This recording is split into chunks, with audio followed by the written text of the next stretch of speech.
আজি মই আলু টিকি বনাবলৈ লৈছোঁ কেইটামান আলু লৈছোঁ বইল কৰি আকৌ তাত মই চিলি ফ্লেক্স দিছোঁ নিমখ কলা নিমখ সন্ধ্যা নিমখ বুলি কয় পিঁয়াজ আৰু কেঁচা জলকীয়া আৰু সৰহকৈ মই ধনিয়া পাত দি দিছোঁ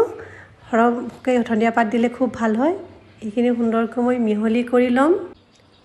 খাবলৈ ইমান মজা হ'ব নহয় আপোনালোকে মানে খালে গম পাব এদিন খাবচোন মোৰ নিচিনাকৈ কাৰণ এতিয়া খুব ধনিয়া পাত খুব ওলাইছে গতিকে আপোনালোকে খুব সুন্দৰকৈ খাব পাৰিব ধনিয়া পাত আকৌ কিমান ধুনীয়া লাগে নহয় জানো পকৰাত গতিকে এইখিনি দি ল'ব হালধি দি দিলোঁ আৰু মই 2 চামুচ পিঠাগুড়ি দিছোঁ খুব সুন্দৰকৈ মই এইখিনি সানি লৈছোঁ এখন মই ঢাকনি লৈছোঁ ঢাকনিখন ল'লে সকলোবোৰ টিকিবোৰ একেলগে সমান সমান হয় তাত অকণ অকণ পিঠাগুড়ি দি দিব নহ'লে তাত এঠা খাই ধৰিব গতিকে এনেদৰে দি দিব পিঠাগুড়ি দিলে আপোনাৰ আঠা খাই নধৰে পটককৈ ওলাই আহে সেইকাৰণে মই পিঠাগুড়ি অকণমান দি লৈছোঁ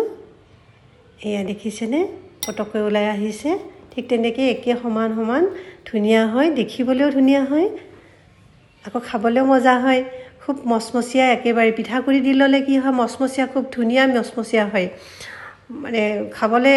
কিমান টেষ্টি হয় ন আপুনি বনালেহে গম পাব মানে এইটো আৰু এইটো আপুনি ল' টু মিডিয়াম ফ্লেমত ভাজিব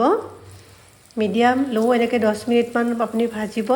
একেবাৰে মচমচীয়া হৈ উঠিব কাৰণ তাত পিঠাগুড়ি দিয়া আছে নহয় জানো কিছুমানে ইয়াত ব্ৰেডো দিয়ে কিছুমানে কৰ্ণফ্লাৱাৰ দিয়ে গতিকে তাতকৈ বেছি ভাল হয় মই ভাবোঁ পিঠাগুড়ি দিলে খুব ভাল হয় মচমচীয়া হয় বন্ধু বান্ধৱীসকল মই অকণমান ঘৰুৱা কামত ব্যস্ত আছিলোঁ সেইবাবে ভিডিঅ' দিব পৰা নাই মনটো বেয়া লাগি আছে সেইকাৰণে ভাবিলোঁ আজি অকণমান দি দিওঁ এটা সৰুকৈ হ'লেও দি দিওঁ এনেদৰে দুয়ো পিঠি